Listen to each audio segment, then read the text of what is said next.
Bonjour à tous, bienvenue dans cette vidéo. Je sais que le café est l'une des boissons parmi les plus consommées au monde. En fait, seul le pétrole est le plus échangé que cette boisson. Dans le monde, plus de 30 millions de sacs de café sont exportés chaque année. Le Brésil est considéré parmi les pays les plus producteurs de café. Au Brésil, un arbuste, le Coffea arabica, y est poussé à l'état sauvage dans la forêt. Alors, comment ces grains de café ont-ils conquis la planète? Pour répondre à cette question, on doit connaître d'où viennent les effets stimulants de café. Les effets du café sont dus d'un alcaloïde qui s'appelle le caféine, qui se trouve dans les feuilles et dans les grains, mais aussi dans le tige, qui va agir sur le système nerveux central comme un stimulant. Le caféine est un composé bioactif qui peut agir aussi potentiellement positif sur la santé humaine. Ses effets vont-elles l'amélioration des performances sportives, à la réduction du risque du diabète de type 2. Mais cela n'empêche pas que le caféine est un ennemi pour nous.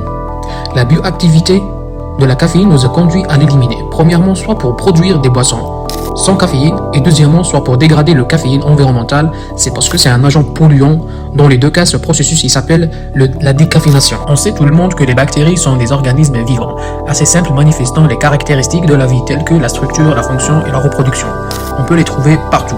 Dans cette vidéo, on va s'intéresser sur le bactérium des machines à café et on va aborder la communauté bactérienne qui se développe sur le déchet de l'exfoliation du café. Pour répondre à cette question, un groupe de chercheurs à l'université de Valence en Espagne, ils ont fait des expériences en deux parties. La première partie sur 9 machines à café Nespresso pendant au moins 1 an.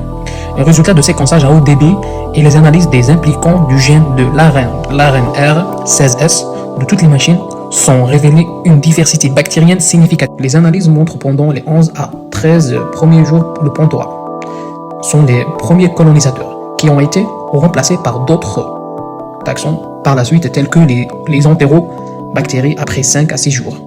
Et à la fin de l'expérience, il y avait le pseudomonas et les entérococcus qui sont les derniers colonisateurs durant l'expérience. Et dans la deuxième partie, une expérience utilisant une seule machine et nouvelle, Corpus. L'expérience a duré 2 mois avec un suivi dynamique.